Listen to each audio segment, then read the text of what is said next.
Alright, and I am back. We are back on Arena. Took a bit longer of a break than I was originally planning. My mom wanted to do dinner early because she's got to go into work early tomorrow. So, went out and picked up food for us. And now that I've eaten, I will probably be a bit raspy and phlegmy again, so expect me to be hacking and coughing the more that I talk. There it goes. Just like that. Alright, so our draft from like an hour and a half ago went very poorly. Yeah. I thought it was an okay draft. We had decent removal spells, but not the best ones. We had a couple of what I think are the best ones, though. Sewer Plague, and like 2 Sewer Plagues and a Grim Bounty. But the red removal spells that we had to back them up just did not seem to line up with what our opponents were doing. And we wound up losing partially because of that. Also, we had a bad land draw the one game, and then the rest of that is all on me. So, yeah, if we're fighting against the shuffler and our things aren't quite going as best they could, then, you know, my ability to play the game well, even while talking, is going to be what allows me to win games that I would normally lose. And I did not manage to accomplish that, so maybe I'm not playing at my absolute best still. But there's only so much blame I can lay. Okay. Only so much blame I can lay at the way the deck shakes out and the way, like, the card, you know, the shuffler and everything. One of these days, I will get this card in, like, pack 3 when we are an amazing, like, blue-white deck that wants to flicker all of our stuff. And it's gonna be amazing. If I could stop opening it in, like, my first pack, or when I'm not doing that deck, though. I think this is the most opened rare for me for this entire set in draft. I feel like if we go back and watch all of them. Alright, so I've highlighted Sewer Plague because I do believe it is one of, if not the best, one-for-one removal spells in the set. It deals with anything over time and kills almost everything you need to immediately, like, will actually deal with it before they get to untap with it and do their cool thing. That being said, I have not had tremendous success with black or black-red. We've at best done some 3-3s with it.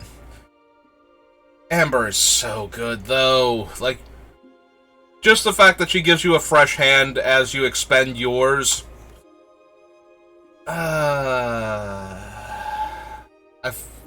I feel like it's a mistake passing her, even if black-red is not the best archetype. I can't see passing her being correct here. I have a very high opinion of aggressive cards that let you draw more cards as the game progresses. That being said, a lot of the other cards were, like, more green or blue, I feel like. Maybe I was paying a lot of attention to Amber in that pack, and there was, like, the two-mana Sepulchre Ghoul. This pack has a lot of blue going on in it, though, and a couple okay green cards, and the one red is Valor Singer. So, out of the blue cards, I really like Lizard Folk Librarians, and I really like the Blue Gate. Gate to Sea Tower is the actual name of it. I'm not a huge fan of any of the other blue cards in this pack, though.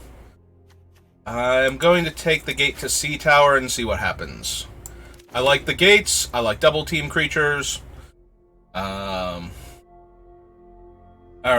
So, Hooked Horror has done decent for us in the past. I gave him a little too much credit early on.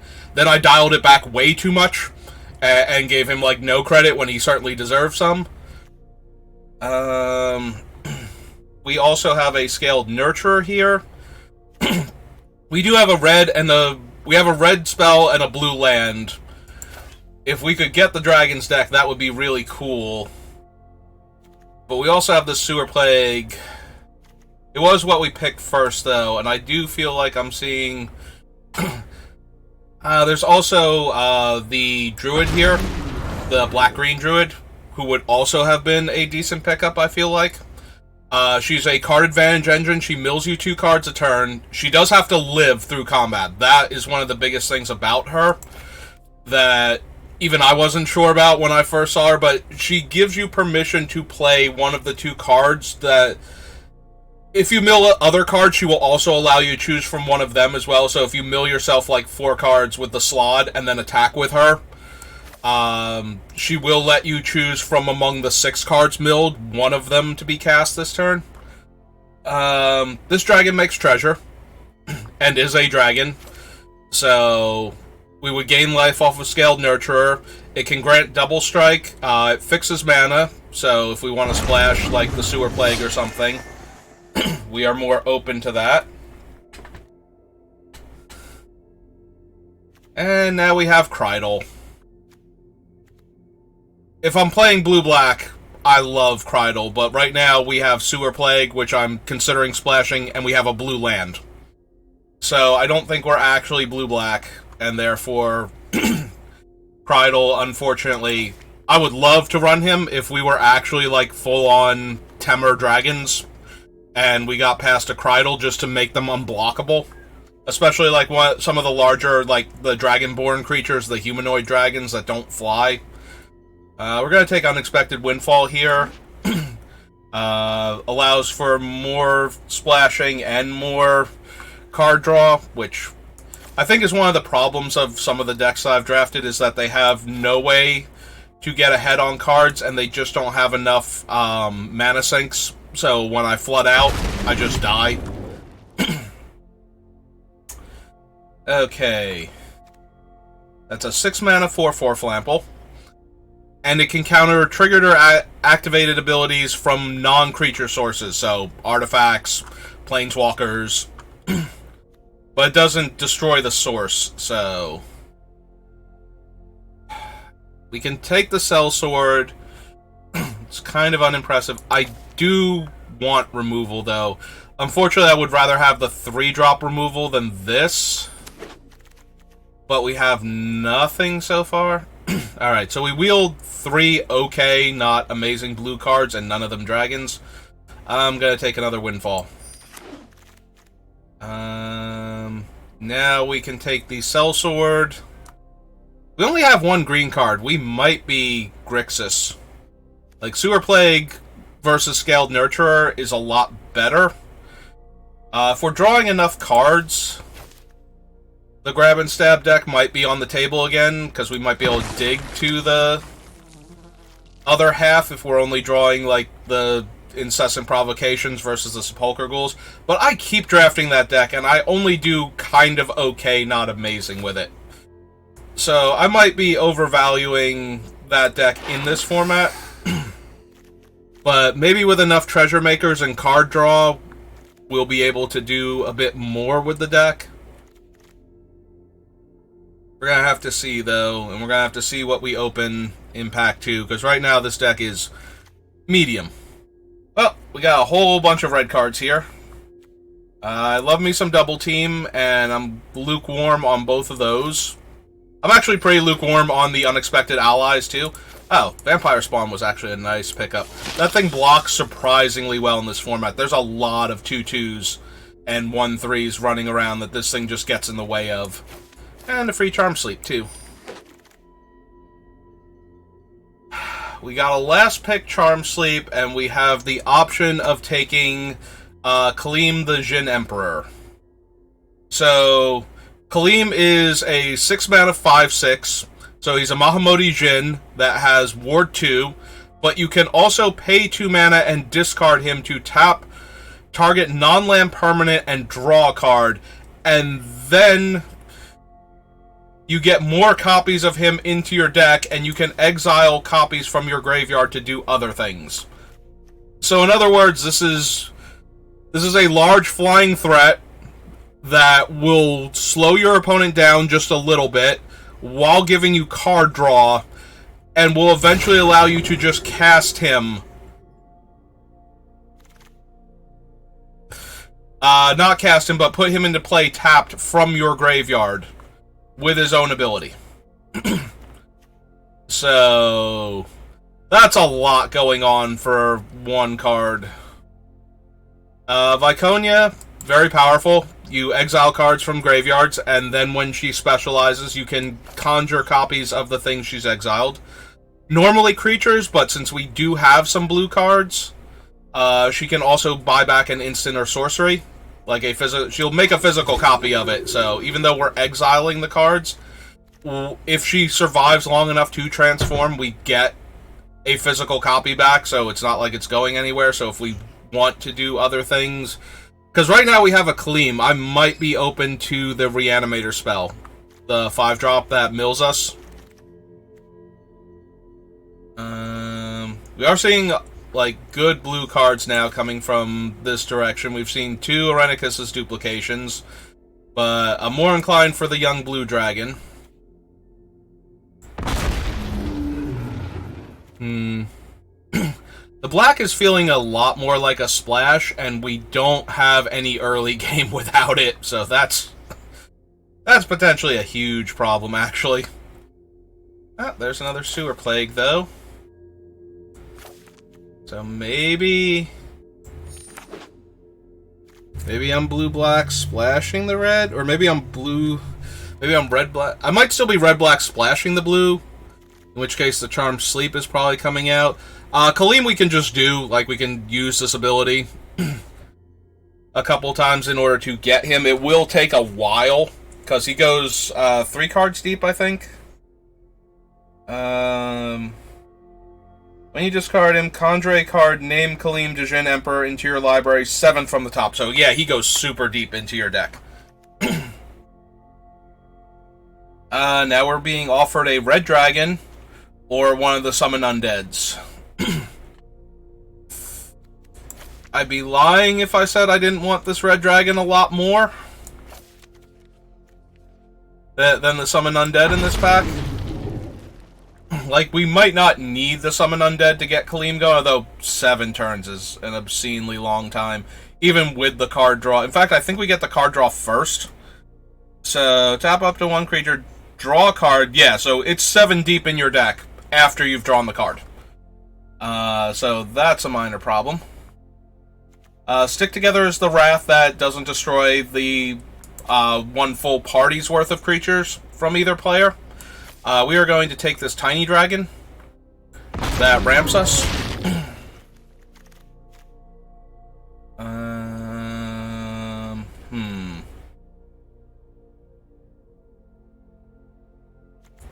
Yeah, our early game is all black spells. Again, Grim Wanderer, had him earlier today, is not a 2-drop, is never a 2-drop. Don't ever put him in your deck as a 2-drop. He is more likely to be cast on turn 4 or later than he is to be cast on turn 2. Improvised Weaponry or a Jade Sellsword. I think I'm going to take the bad removal spell that fixes our mana.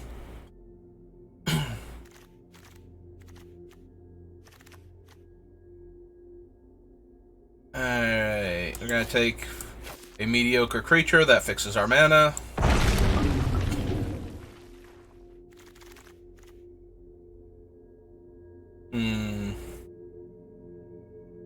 We have a couple draw 2s already. I don't think we need that one. Do we need more weaponry, or do we need another dragon? I think we're going to take the weaponry. I'm not a huge fan of weaponry. Alright, we did wheel one of the duplications. We already have a fireball. I'm not sure that I want that one. So we're going to take the duplication. But...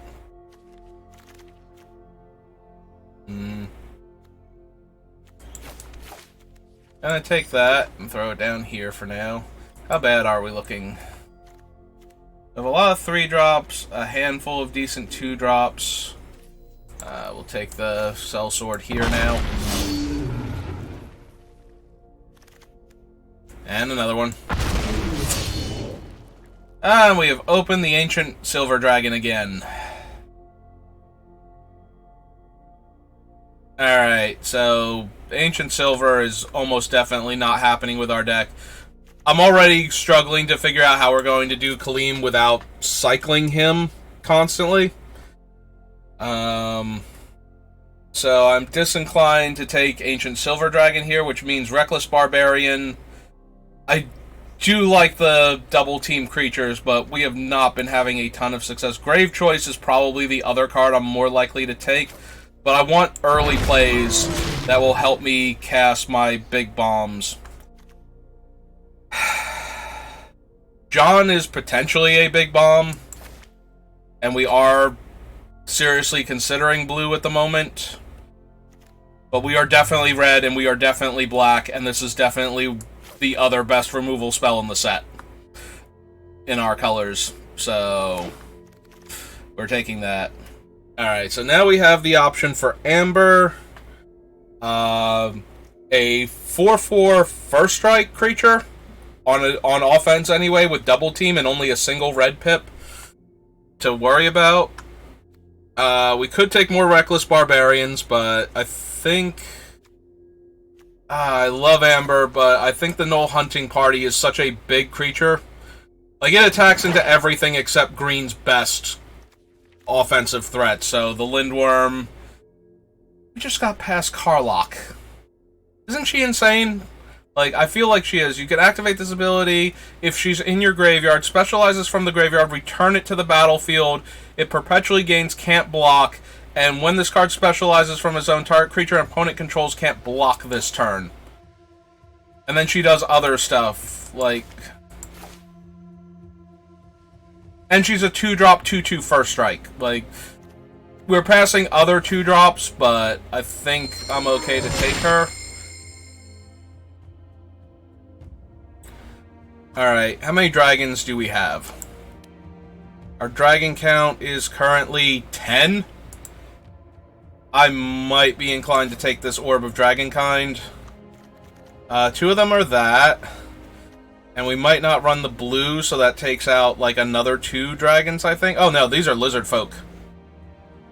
Yeah, okay. I've talked myself into an Orb of Dragonkind here.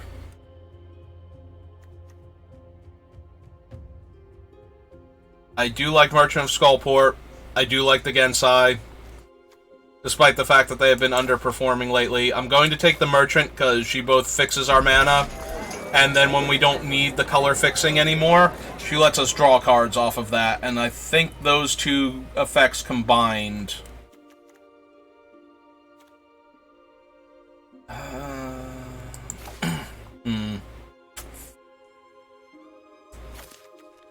I don't know that I want a second Red Dragon. Red Dragon is awkward in that it is a 4 casting cost, 3 power flyer that can't block. So, it does give us a way on other turns to ramp/fix our mana with the Bathing Gold adventure. But because we lack, what's her name, the blue-red creature that cares about casting adventures, that's all it can do is fix us and ramp us a little bit to help catch us up. God is relatively strong too, right? Like, she fights a creature, she lets you fight when she comes into play, and then exiles creatures that die that way, and then she has upside after that. Like, I don't know, maybe my card evaluation for this set is just so terrible, which would explain why I think we keep getting good decks and then don't perform very well. Maybe I'm just, you know, not properly evaluating cards. We have 2 Unexpected Windfalls already.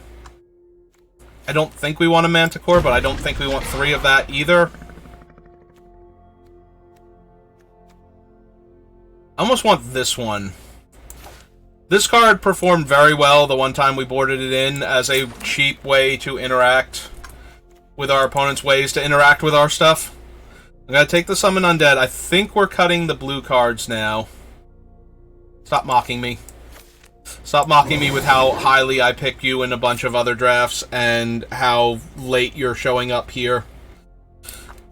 I think maybe Double Team is definitely a good ability, and I think that the problem is that I over-evaluated a couple of the cards with Double Team, maybe.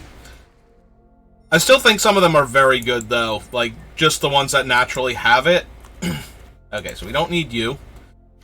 And we don't need you or you. This is going to be one of those ones where I should just be black-red, right? Like, Kaleem's very powerful. And did we actually get the Reanimator spell? We did not, right? Like, I managed to not pick up one after talking about it. Alright, so we don't have the Reanimator for that, and we don't have enough Dragons Matters cards, and we can ditch the gate to Seatown. Alright, so that gives us 47 cards still. So, 1, 2, 3, 4, 5, 6, 7, 8, 9, 10, 11, 12. Alright, so I definitely want to cut a few of these spells. Probably 3 to 4. Oh, I do have Summon Undead. It's down here. We can probably go ahead and cut that. We have Red Dragon, Gut, and no Hunting Party as like our top-end creatures that we might want to get back. We do have a lot of things to do with our mana in the late game, though. Like, the treasures are actually going to be relevant, I feel like. Gut is 5 to specialize. Carlock is like 6. What's our black version do? When this card specializes from the graveyard, return to the battlefield. It can't block. You may sacrifice a creature. If you do, draw 2 cards and each opponent loses 2 life. And her red version was just that another creature couldn't block, right? Target creature opponent controls can't block this turn. So she's a 4/4 first strike haste at that point. The black version is also first strike and haste. Okay.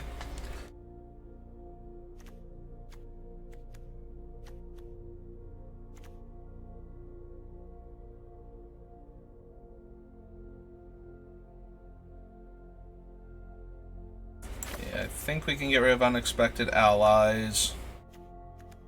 Alright, so our dragons include this one, these 2, or wait, did I not have 2 of them? Oh, okay, I did put one up there because I wasn't sure if we were going to run it. Alright.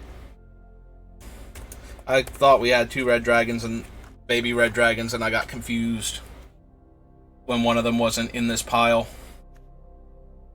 We have the Immolator, the Cell Swords, which would have haste if we spent treasure, but we might not have treasure at the time. 2, 3, 4, 5, 6, 7, 8, 9, 10. So I probably want to get rid of 2 cards from the spells pile.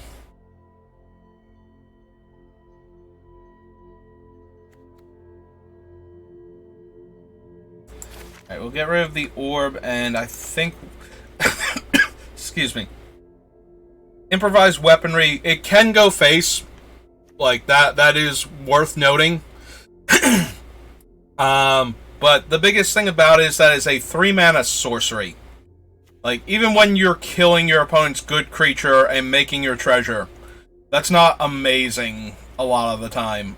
Like, you already have to be on board with stuff. And, like, killing something large, like high power, low toughness, in order for that to be worth the card that you're spending it on. Because if you're behind and you take turn 3, like, if your opponent plays a, like, decent-sized, like, 3/2 creature that's good, but not amazing, and you spend all of turn 3 killing it, and they spend turn 4 playing a creature... now your creature has to be better than their turn 3 creature that you killed and their turn 4 creature that... oh, excuse me, that you're up against. And I don't think that this deck is going to be the one that's 4 drops are going to outmuscle our opponent's 4 drops often enough.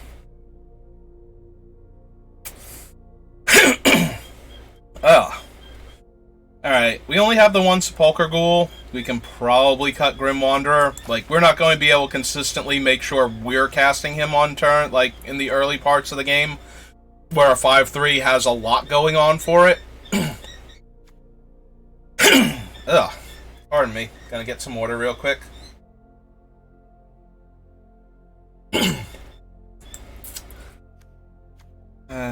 So Ambergris, Vampire Spawn. We have so many okay cards.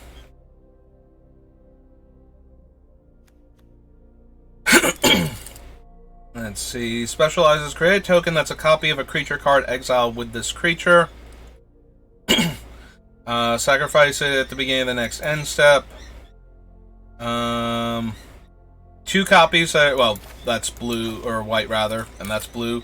Except it's a 4/4 and has menace instead of being whatever it was.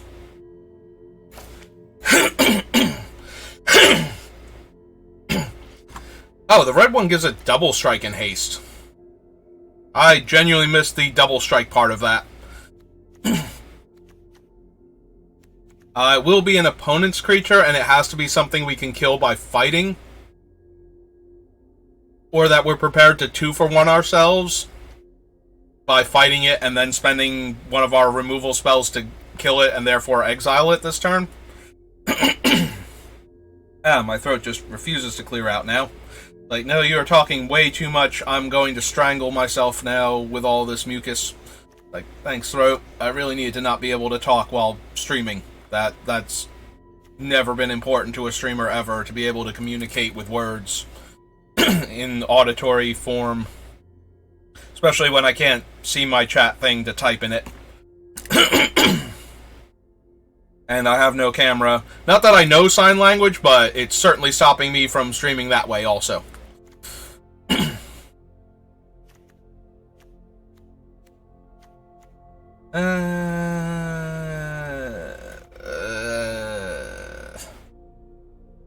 Last 2 cuts are painful, and I don't know what they should be. We don't have any synergy with the ghoul. The ghoul is literally just a 2/2. I mean, it lets us counter our... Well, not counter. It counters the secondary effects of a bunch of our opponent's spells. Improvised Weaponry, Grim Bounty, the Locked-in Seagate, or whatever it's called, the pacifism that makes the 2/1 double-team creature. Ugh. So it has benefits in that regard, but it's also probably our least impressive creature in this deck, since it has no other synergies with our cards.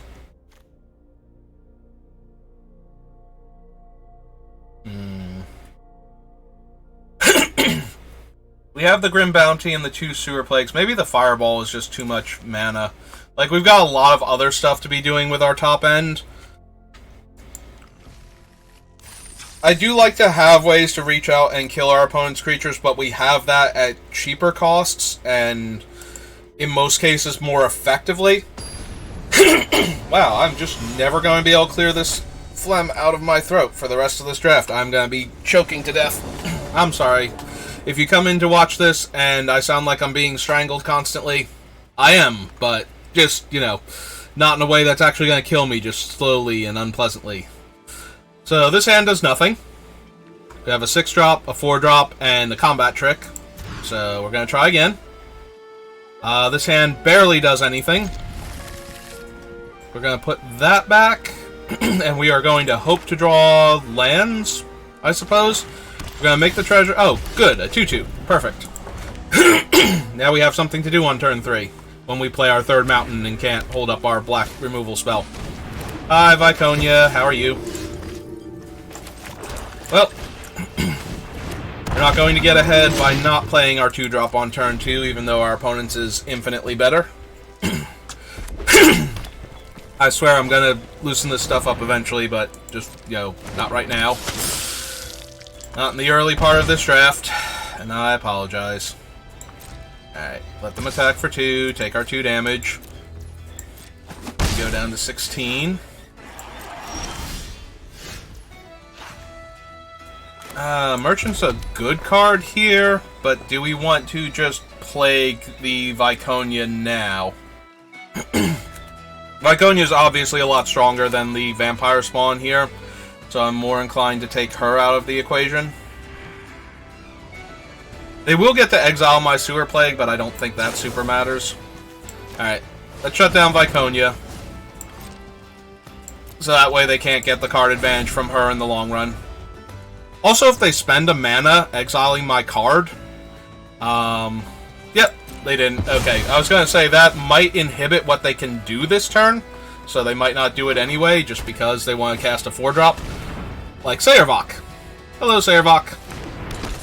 And now they have a creature in their graveyard, so Sayervok will be 4 power when he attacks next turn into our 1/4.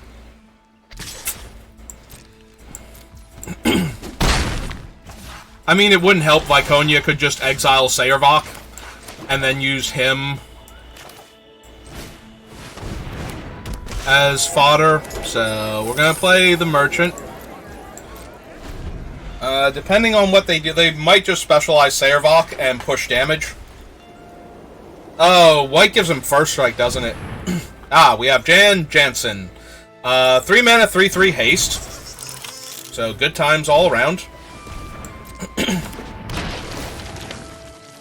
He has haste, and he can sacrifice the... So he can sacrifice the 1/1 to give one of our creatures -1/-1 to make it an even worse blocker. Oh, we're going to give it to that? I am perplexed.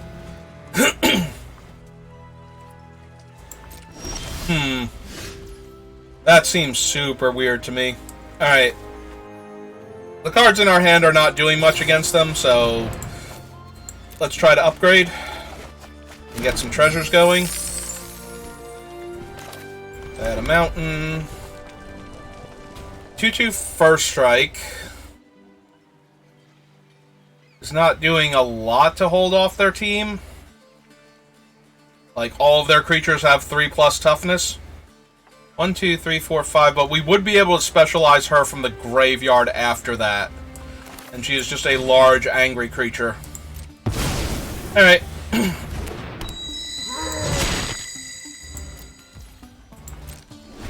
Probably have to discard the dragon, since we need blockers for everything our opponent is doing to us. We go to 11.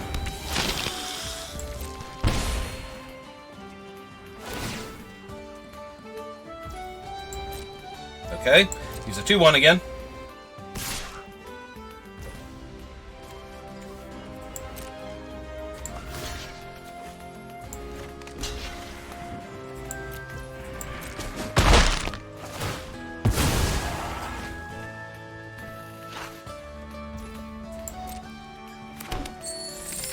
Did they just want the treasure to make 2 1/1s? Because the 2 1/1s are still not getting past Karlach, no matter how much power you give them. Alright, going to my turn. Well, that certainly helps. 1, 2, 3, 4, 5. So we'd have to sack a treasure if we don't want to attack first. I don't think we want to attack with anything. Do we just want the dragon then, so we can safely attack? I think we want the ground creatures. I want to not die to what they're doing first, and then figure this out. So we'll probably make the treasure with the dragon next turn, to give us more mana to work with. Oh! That thing's a problem if they start making treasures, and Jansen can make treasures if they're paying attention. Yep. Although, notably, they can only give -1/-1 right now, so there's that.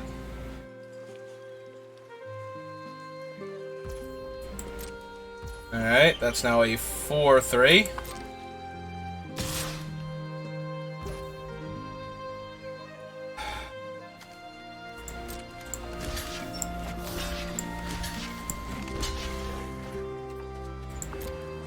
Oh, they can kill our 2/3. And effectively trade their 2-3 for our 2-3 here, so we're going to do that.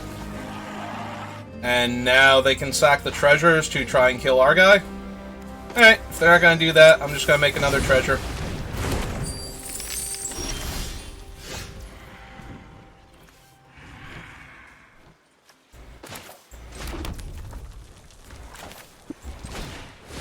Alright, here's my 4-4. You have fun with that. Yeah, unfortunately they're going to start being able to pick off our guys by combining Jan with the Grim Hireling, so I'm going to need to find an answer for this sooner rather than later. Alright, are they going to try and kill our Skullport Merchant? Because that's the one I most care about. They might sack all 4 treasures to kill the Knoll hunting party, which I'm actually less concerned with than if they try and do the other one. Okay. So we already have 6 mana. Black. Black. Ah, submit 1. There we go. Draw our card.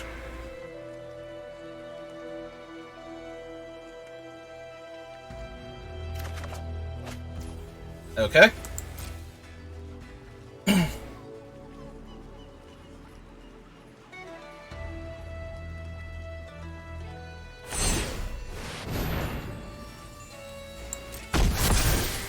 So now he gives out First Strike with his ability. That's gonna be bad for us. Alright. And this would give them 2 treasures, so they would get to kill one of our creatures anyway. So rather than give them the 2 treasures straight up, we're going to chump there.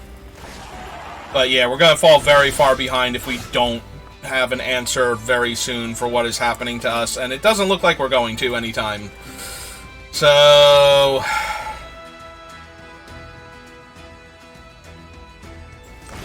Alright, let's play a big dragon. Deal them 4. Play out our land, because we're going to need the mana.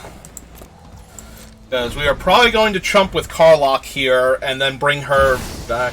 Oh good, they have Will also!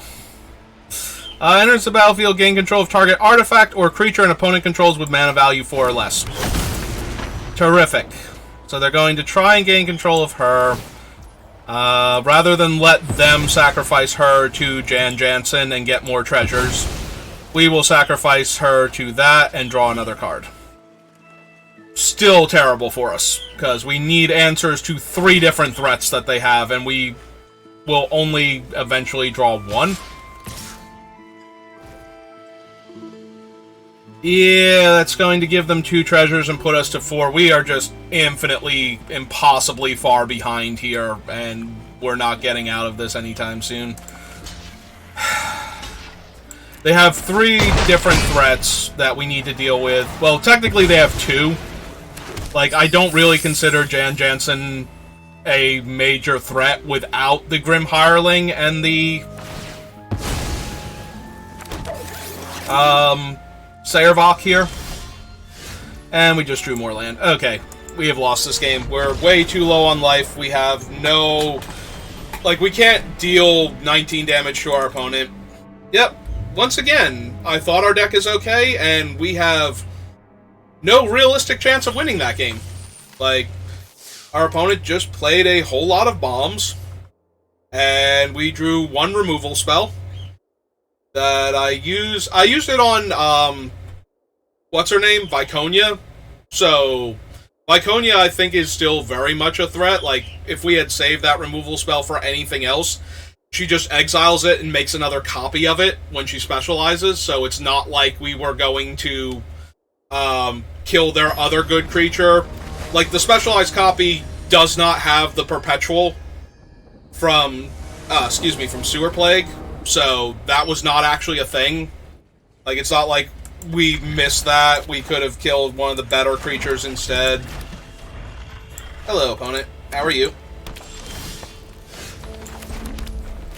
Alright, let's cast out our cool creature.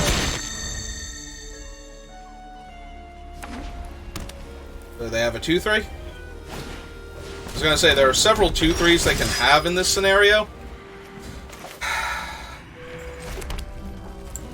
Well, I'm incentivized not to trade 2 damage for 2 lifelink damage. So when they attack here, I'm going to be sad. Okay. And we have literally drawn nothing but lands this game. So... And no second swamp. We have drawn nothing but... Oh, no, wait, we did draw a second swamp. That was a mistake on my part. I don't know why I thought I didn't have a swamp there, but... In my head, I was like, and we haven't even drawn our second swamp yet.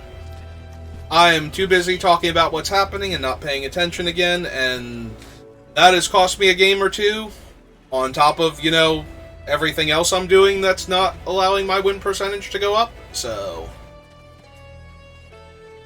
Alright.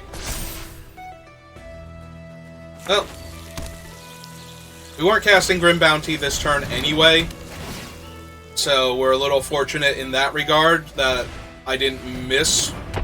Alright, so now we're not going to be able to block comfortably when that thing attacks. So...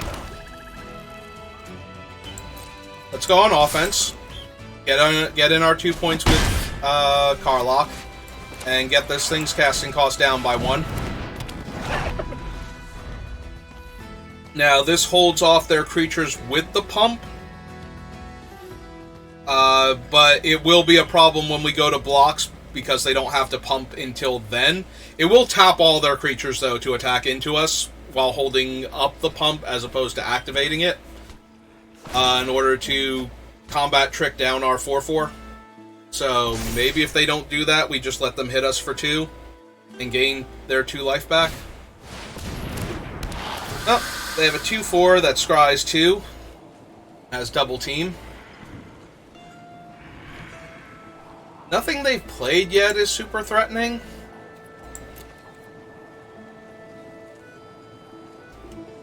So...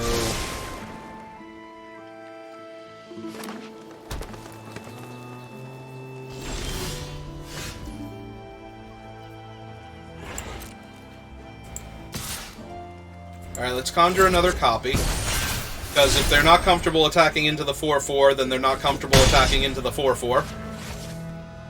So we attacked with 1. So this thing costs... yeah, this thing costs 5. Which would be all of our mana again. Alright, so we're going to run that out, and we're going to run out the 1/1. So that way we can give Viconia haste, I guess, in case we want to just slam her. What does her red version do for it? The duplicate perpetually gains +1/+0 and has haste.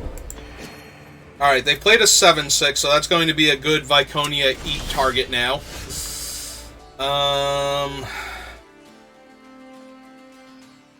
We will have to spend the treasure to get Viconia down afterwards, but I think I'm okay with that. Alright, so let's kill their 7/6. Thank you, opponent.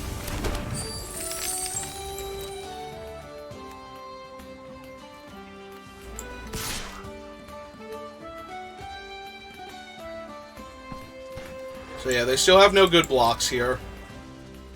Like, if they put all of their creatures on it, we just eat the 2/2-power ones that have low toughness. So they're taking damage there. We're going to... Oh, we don't have to play our land, and we do need things to specialize with, and we do have, what's-its-name? The Windfall in our deck. So yeah, let's play Viconia. Yeah, she is nice. I agree.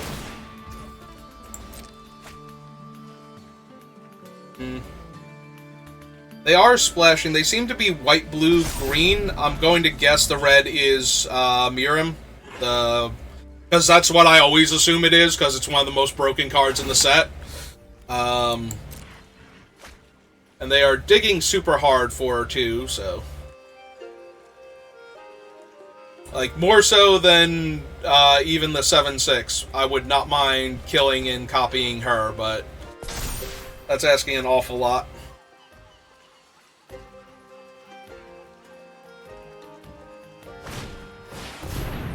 Also, the white version of this looter is kind of dangerous, since it can give +1/+1 counters, I believe.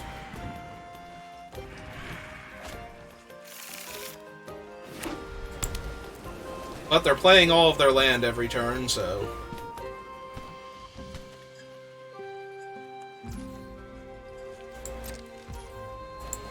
Okay, we will activate Viconia. We will exile the Hill Giant.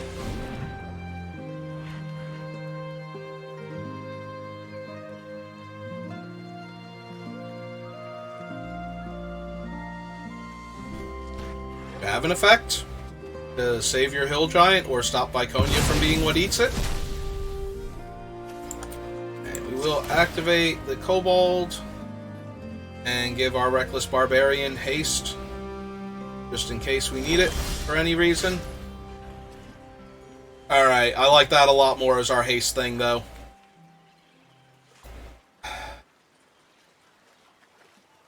Even if we attack with both 4/4s and our opponent took it, that would not be good enough. So we are going to activate this again.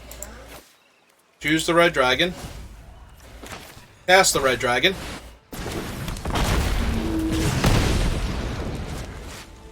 Go to combat.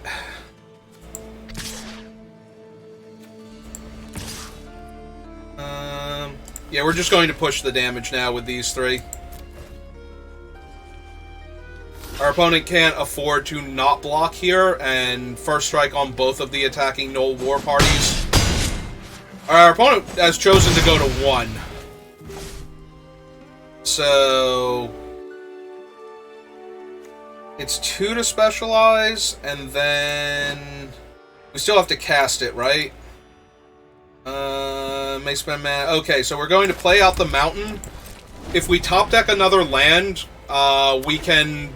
specialize Viconia, flipping the Reckless Barbarian out for her. Ooh, this could hit anything and everything. Alright, let's see what they got. They got 2 flyers, notably. And I can't see what the... oh, they got... wow! Wow, Wrathful Red is just absurd here. Especially with our creatures having first strike, that means the Red Dragon can block it and use the 4 damage dealt first strike to it to kill one of our other creatures. That is obscene. Alright. We need our improvised weaponry now to punish them for going to 1 to set this up. Alright. But yeah, we're actually getting hurt now by the first strike on our creatures. Did they mill anything else that we want? We can't get the blue version. I think we're going to take the Pilgrim's Eye, as we could give it potentially... okay, that will let us deal with Wrathful Red here. So we're going to actually just do that now to start shrinking him down. Actually, hang on. What is Viconia's mono-black version?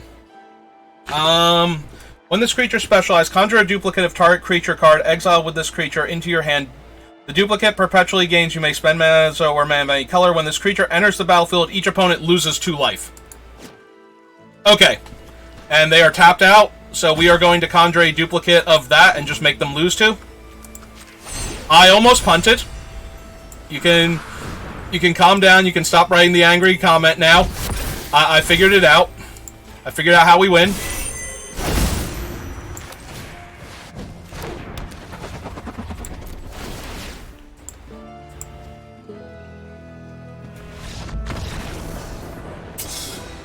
Whew. Yep, took a second. Thought about what my cards do. Actually bothered to read them. Figured out that I'd actually top deck the win, just because it was a black spell and or a swamp. Yeah, I was so focused on doing the red version of her to play a large haste creature, I missed that I could just play it and, you know, win the game. For a second. That one is more my unfamiliarity with the cards. The Alchemy cards specifically. Like, I kind of know what they all do.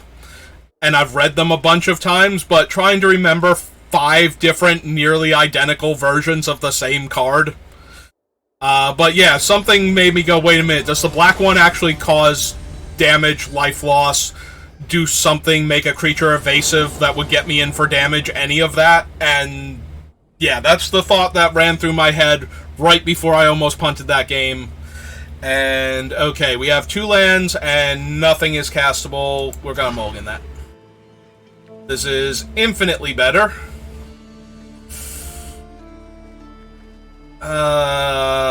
Do I get greedy and put the Swashbuckler or the Unexpected Windfall? I think we have enough going on right now, 2-drop, 3-drop removal spell, that we can put the Windfall back. I don't want to put back one of the lands. I don't want to be that greedy. Because if we take too long drawing our 3rd land... if we take too long drawing our 4th land, we should be okay a little bit. But if we took too long getting to that land, we might just die. So, gonna run out our 2-3. And we're gonna run out a 2-2 that can potentially grant double strike.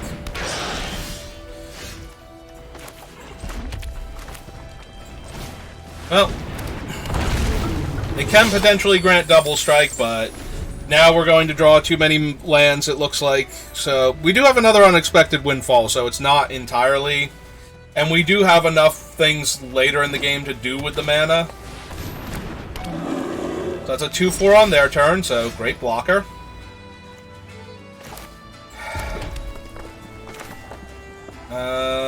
Yeah, let's cast him with the treasure. We'll attack with our 4-power first striker.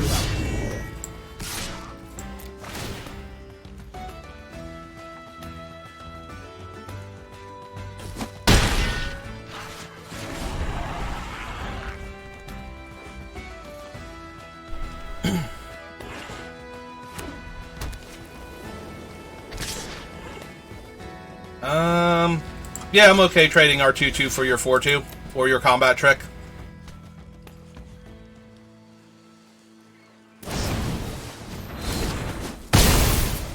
Yep, that was going to save one of their creatures eventually, so...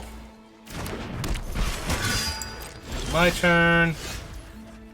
Yet another mountain is kind of frustrating, though.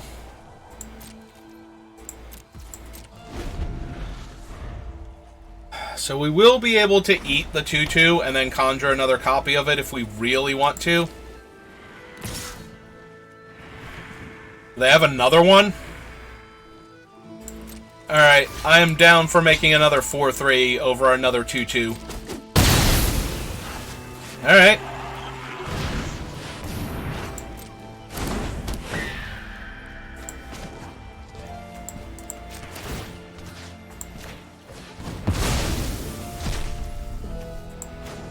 Yeah, we're going to eat their card, but I really want mine right now as the thing that we're going to get. Okay, we did find another swamp, so that will allow us to hold off this thing. But first things first... Actually, is that the first thing we want to do? They're white-green.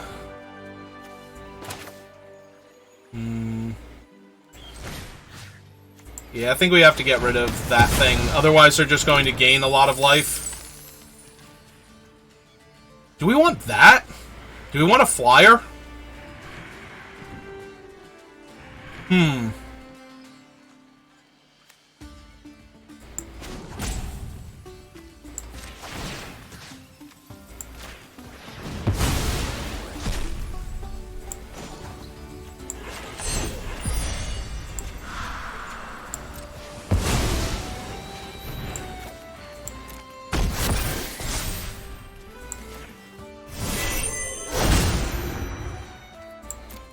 And now we have access to... Although we won't be able to cast it for the adventure half and the other half unless we get a white mana source.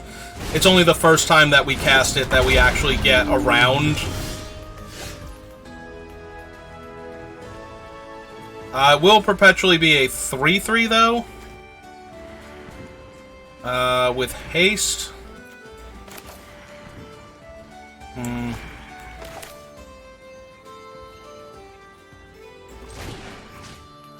Alright, let's kill the Death Toucher.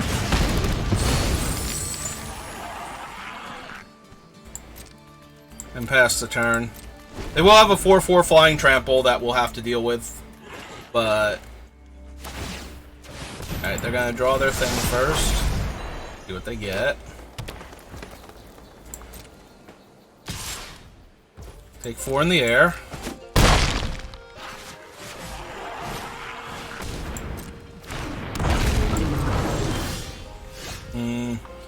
Another land is not really what we needed here. Viconia is just a 3/4, but we can attack with her.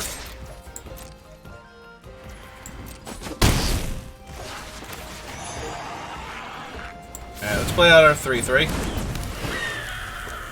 Pass the turn.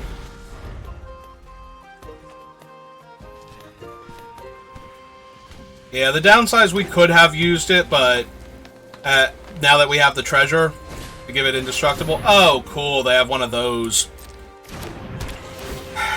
Well, their removal is going to get us killed now. Because now we take 6 and they gain 2. And our Viconia stops being able to attack.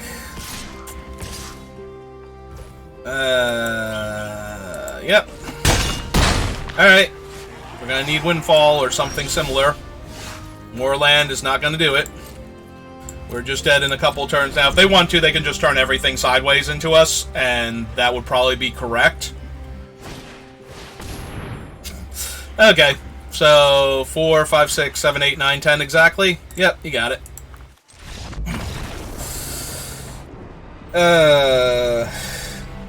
I don't think we're doing any better if I leave them with the Griffin and kill the Dragon, because we're still in the exact same place we were at.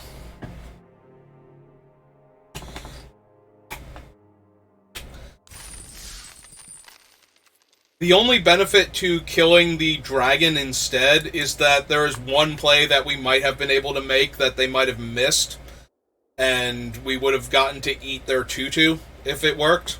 So, oh no, it's non-creature source. It's not that it does, yeah, non-creature source. Never mind. Wouldn't have worked, didn't do anything. All we could have done was counter the, creating the 2/1 off of the enchantment at that point, and our thing would have already been in play and would be the target of the enchantment in that situation. So, yeah. Nope, never mind. We had nothing and could do nothing. Oh, cool, now we're mono-black instead of mono-red. We do have Vicona. We do have a way to protect her. We have a removal spell that we can almost cast, and another one that we can almost cast. Maybe I'm keeping hands that are too questionable. I didn't think I was, but... Alright, we're gonna, like, full pass through the turn. Arena tells are letting them know that we have the one thing. Enters the battlefield, creature cards in your hand... What?! The hell? I've seen him, and I forget all of his stuff, because I've never seen him cast before. I saw him when the previews first started. Get a boon with when you cast your next creature spell. This creature enters the battlefield with a lifelink counter on it. Choose one of these cards. Seek 3 non-land cards. Make 2/2/2 black. This thing is dumb. What the hell? Has dealt damage, deals that much damage to any target, and makes an Ox token. Sure, okay. We can kill that in 2 turns. It has how much to specialize? 2 mana? Okay, game, whatever.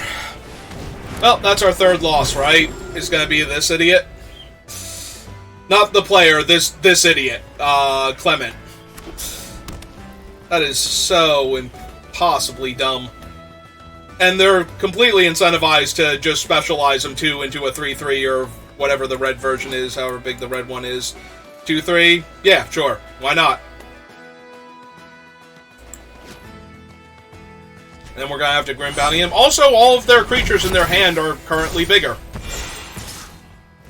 And now their next creature has lifelink. Yeah, no, this is wonderful. I'm having a wonderful time, and I'm glad I decided to play Magic the Gathering today. Okay. Enough saltiness. How do we win? Because that's where we're at right now, is how do we win? I don't think that we actually can. Like, I don't like any of our options. Because the next creature that they play is also going to have a +1/+1 from Clement just having been cast. So, yep, so this is now a 3/4 with haste and lifelink. We have to hope that they have no cards in their hand that they can do anything with when they attack here. Okay.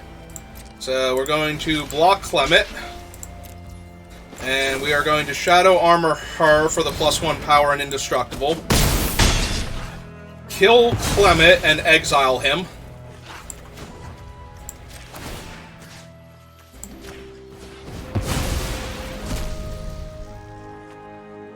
Go to my turn.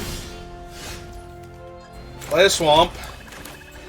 Bounty this 3/4 lifelink out from underneath them.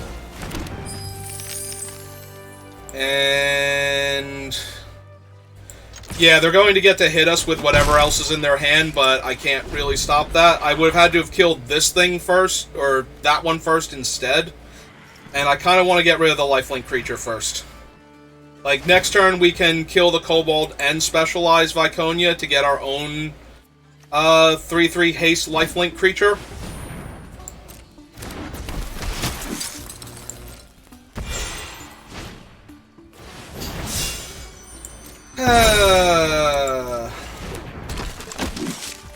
Okay, but they gave haste to the 3/1 instead of the 2/1. That would be a 3/1 and get...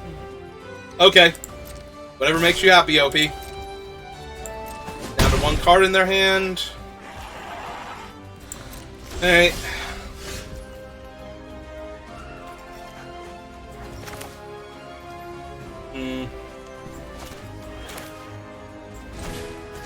Alright, let's kill the double team creature.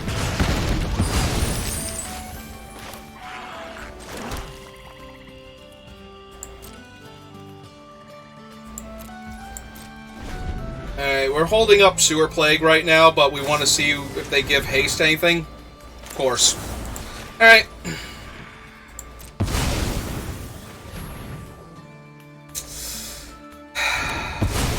So frustrating. We could have really used the life gain off of their 1/1, but I wanted the Sewer Plague. Although they would have killed the lifelink creature at that point instead. So, I don't know how much that matters. Ah, yeah. Let's just cast this one. Are they out of stuff now? Can they be out of stuff, please?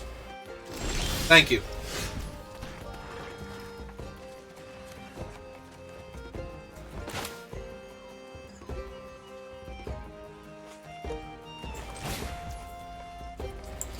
Alright. Let's kill that thing so they can't ambush us with haste creatures now. Target up to 1 creature I control. And kill their 1/1. And then attack for 4. Get the other copy. Okay, as mad as I was at how dumb their creature was, they are now out of stuff. Thank goodness. Oh, the Acolyte, I remember seeing him as like one of the first cards to showcase this ability. Oh, right, he's in the exile pile. And thinking, like, we did not know how specialized worked, but every mode on him seems so dumb. Oh, we can't see the original versions anymore. Oh, view printed card. Okay. Nope, it's still, like, it lets us see the printed version, but yeah. Like, every version on him is very dumb. And the fact that if you cast him that early, like, they had him at exactly the right time, because it gave every one of their other creatures a power and toughness boost. So, the lesson here is, even when your opponent has an amazing card at the exact right time, and things are looking bad for you, focus on winning the game. You're allowed to be upset about that, but focus more on winning the game than on how bad the game is going for you, because if you don't, you will definitely lose. Like, that card was going to wreck us, and it was only because they ran out of stuff, and we managed to deal with their things as they came up, that we were even in a position to have them run out of stuff and lose that game. So I used to get this salty in real life in the games. Now I only really do it when I'm at the computer because my opponent is not here to listen to me complain. But now I have all of you wonderful people who have watched my drafts, because I have... So I'm new to streaming and to posting on YouTube, and nobody knows who I am. So when I get a video that gets, over 5 views, I think I'm doing amazing for somebody with no history whatsoever, for anybody to know or care that I'm playing Magic the Gathering right now. So... Oh, hey, it's Wilson. Hi, Wilson. What a friendly grizzly bear. Specializes for 4. Okay, so he's got a little while before he's going to be able to hit us with any of his cool stuff.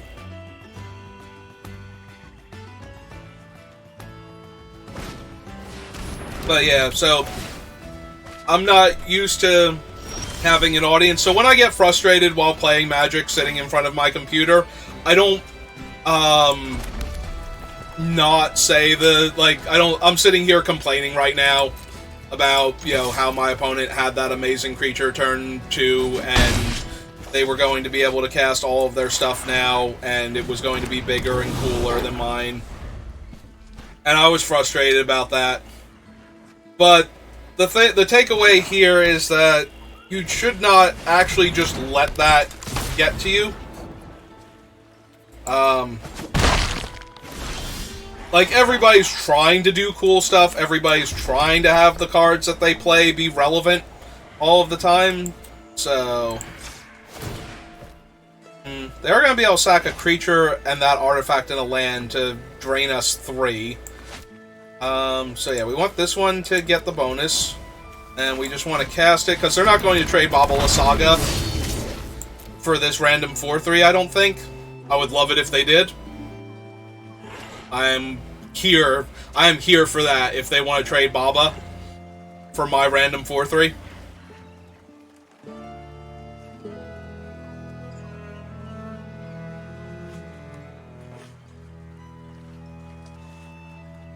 Are they thinking about it? Because they were thinking a lot about keeping their opening hand, so maybe their internet connection's a little fuzzy. They're mousing over all of my cards. Okay. They might be more worried about what else I will give haste to on a subsequent turn. Alright. Well, if that blocks to trade with one of our guys, they don't get to draw their card. And if they attack with Baba, they don't have good blocks on Karlach. They're going to sacrifice it now, drain us 3, and get a fresh pile of cards. And cast a Grim Wanderer. Okay, that was a really good turn for them. I think that went about as well as they could have hoped for, reasonably.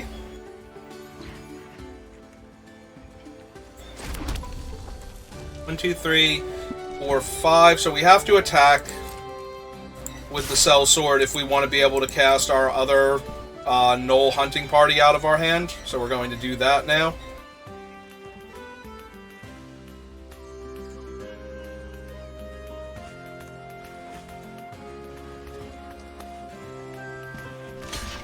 They are going to trade. They thought about trading. They gave some very serious consideration to trading there. Alright, so we're going to cast out the Knoll now. And end turn.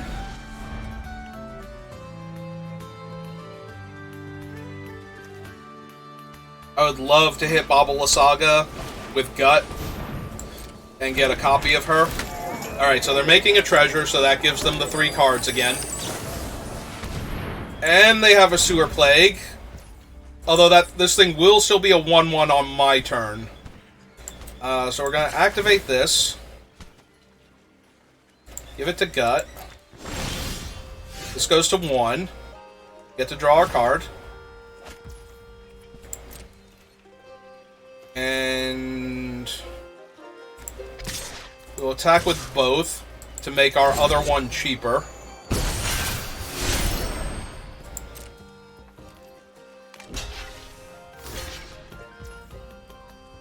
Alright, now they're going to trade...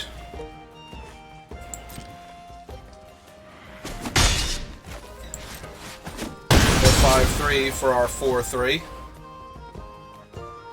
Okay. So the hunting party is down to 4.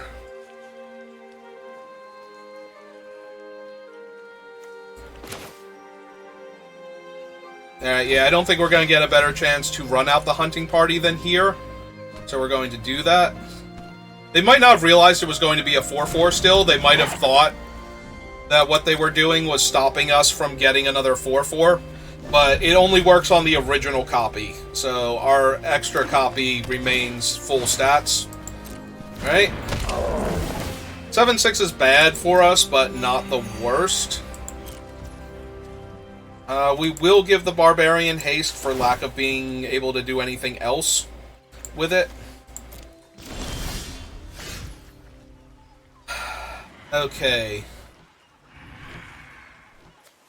Does ward work on abilities? It's been so long. Or ability, so we cannot fight against Wilson because we can't pay the extra mana to exile him, which is a little bit on the frustrating side because I would like to get rid of him now while he's theoretically vulnerable. But we're 2 mana short on that. None of our creatures survive fighting Baba Saga either, which is also frustrating.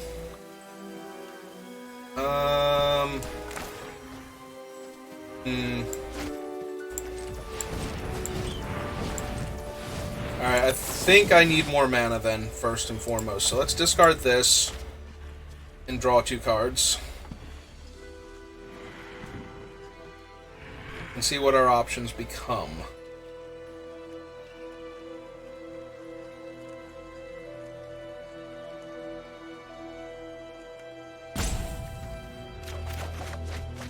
We did draw a Grim Bounty, but we did not draw another land.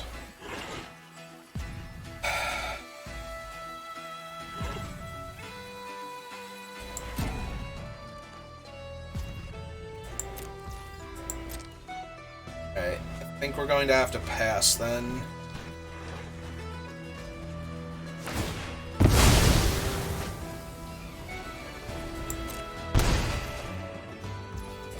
Yeah, Baba might be too much for us this game.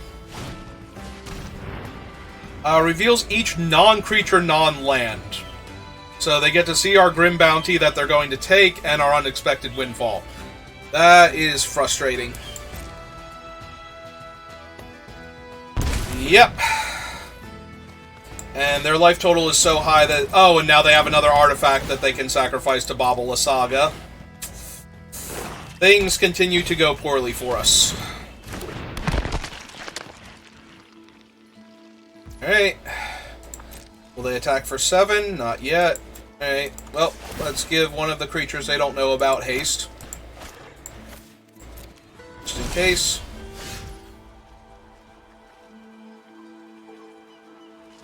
Alright, so if we cast Gut...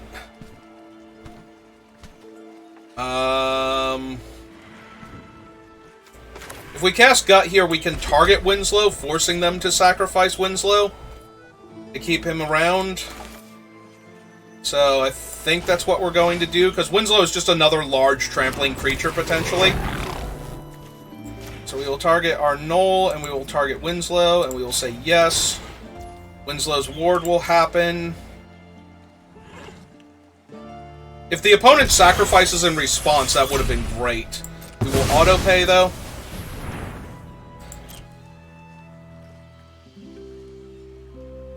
That would have been great, though, if they had sacrificed Winslow to either Sepulchre Ghoul or Baba Saga in response. They did not, though. So we get no creature for Gut. Baba Saga is very much threatening to kill us. But she's not yet. But they keep drawing artifacts. They have built their deck very well to take Baba Saga's abilities into account. Jolicera's a problem. Alright. Oh, all of our things already have haste. Yeah, I think we're going to discard the swamp and look for the other sewer plague to try and stop Baba Lysaga from just ending us, like, by herself, with no additional input from the rest of our opponent's cards. We did not, so... shall play out a 2-2 that we can use to chump block later.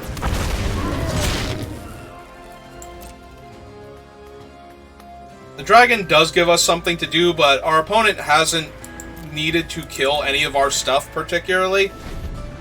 They did play the sewer plague on our one creature, but... oh, they have an ancient brass dragon! How lovely!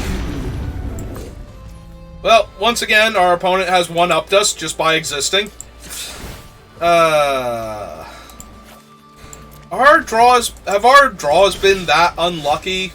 Like, it feels like we have never been in a great position to win a game. And that's just so frustrating. We have to play our flyer so we can chump block their 7-6 to not insta-die to that plus Baba Lysaga. And then we have to figure out how we're going to win this game. So... makes one of their creatures unable to block. Lets us sacrifice a creature to draw 2 cards and make our opponent lose 2 life. Neither of those modes are even kind of doing anything. Also, they have gained, like, 12 life off of Baba, or 9 life off of her so far this game. So, yeah. We have drawn nothing, and our opponents... I mean, we have not drawn nothing, but our opponents have just been in a way better position every single time, and I don't know what else we were supposed to do? Like, question mark? Like, we are going to die this dragon. Our only answer to that dragon is gone forever. They have made us discard it, and there's not another one in our deck. And Plague is, like, a billion turns too slow, and now we're just dead. Okay. This was our 3rd loss, right? So we've managed to go 1-3 for the 2nd time today.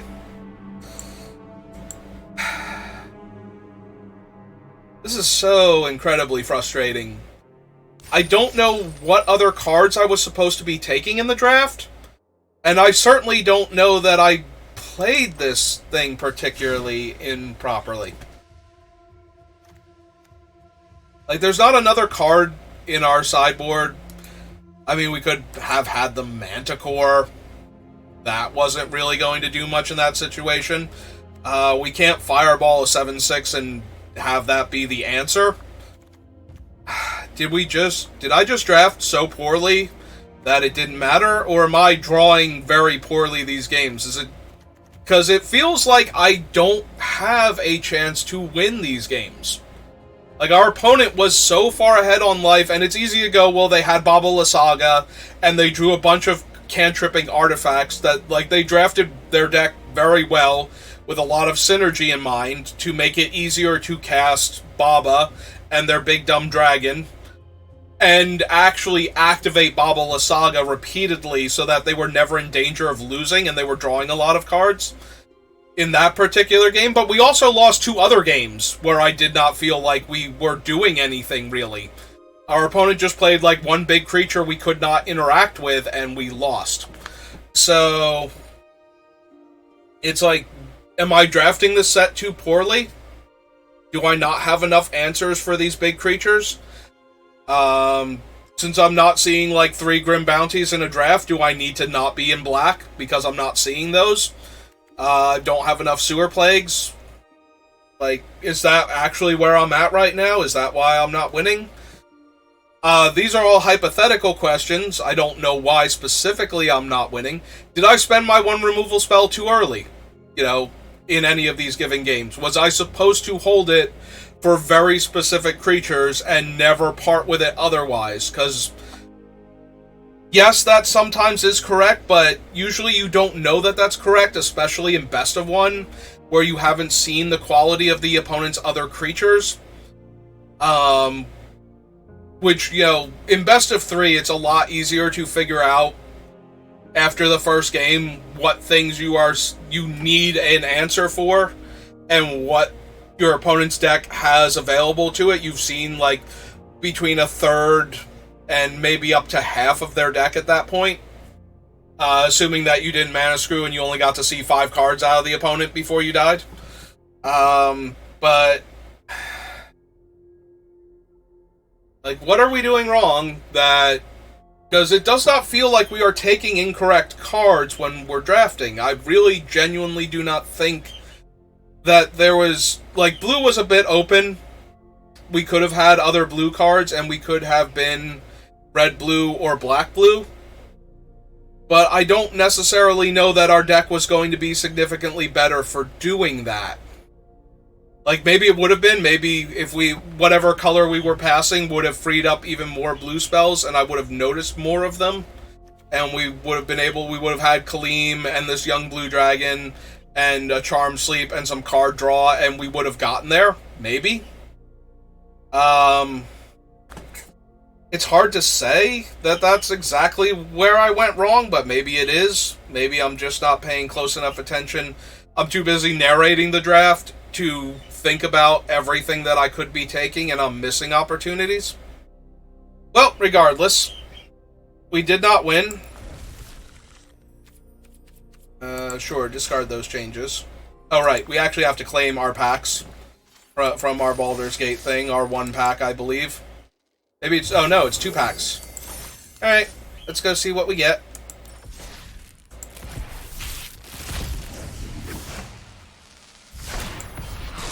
Another Basilisk Collar, and...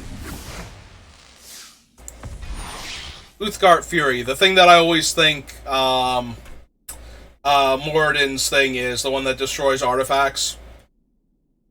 Like, every time I see that rare come to me, it's like, oh, is it this card? And it's always the other one. Because, of course it is, people aren't likely to pass this one. Yeah, no, I've just not been doing well with this format. Like, there have been formats on Magic Arena that I just do not do well in, and I don't know why in Best of 1. It might be the Best of 1. It might be playing against decks that were not constrained by being in a pod with me, because I've found that even when I'm struggling to draft on Arena, I don't struggle in paper. So it could just be that because the other players are unhindered and are just getting good cards in their colors, they just have a slightly higher deck quality than they would if we were all in the same pod, and therefore the quality would be restricted to what everybody else is passing you more so. You know what I mean? Like, if you have a bunch of bad drafters in your pod and they're all avoiding one color, and you pick up on the signals and you get, like, the best cards in that color, and then you have to play against a bunch of people... like, normally you would have to play against the people in that same pod in paper, you know, so the person who was also in one of the underdrafted colors might have, like, all of the other good cards. Like, I might have an awesome red-black deck because I have all the best red cards, and they might have an awesome blue-black deck because they have all the best blue cards, and there's, like, 3 people at the table that are, like, white-green, and then the other 2 people were just undervaluing, you know, the blue and the red cards that were going around while trying to take them.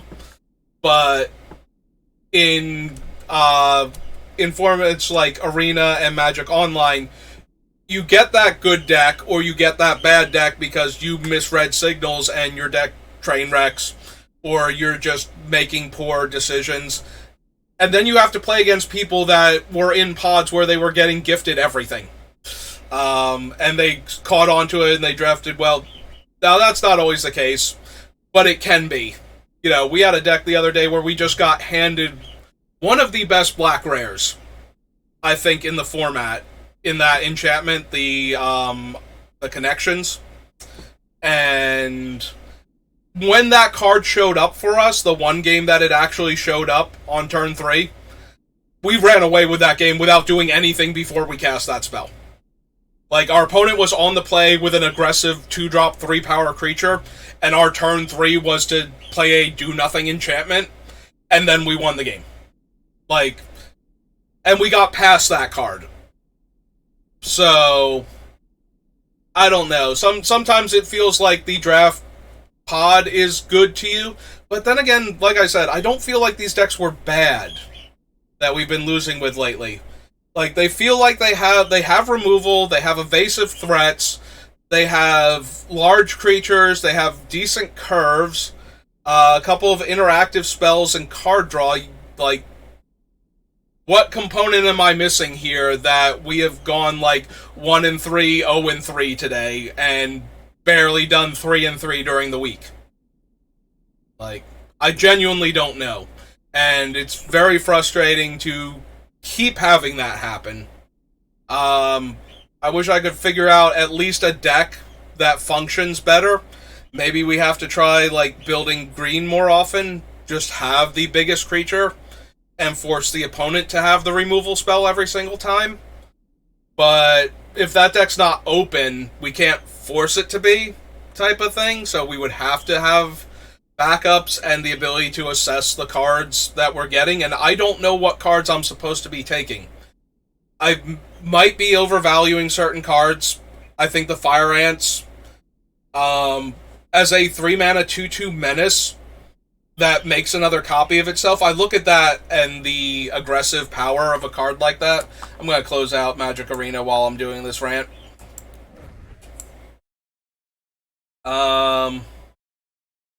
Like, I don't think that that card is as good as I originally thought it was.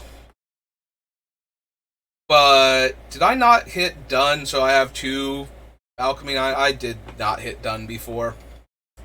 Silly me. Alright. So anyway, so in summary, I don't feel like I drafted this set poorly, but maybe I am. Maybe I'm just overvaluing certain cards and I'm not picking up the other important pieces that I need in order to be able to win these games more consistently. And I'm getting punished a lot harder than I'm used to for that. Like, I can't cobble together wins with what I have.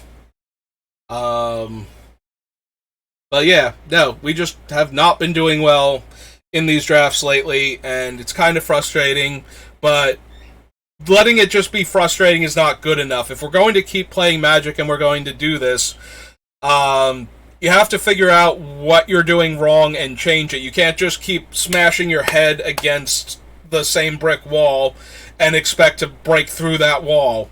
That's not how it works. So I'm going to have to try something different in the future drafts, see if I can figure out a strategy that will get me some wins, and then try and see if that strategy is open and build off of that. But yeah, just have not been doing well, and alright, we're gonna try. We'll try again.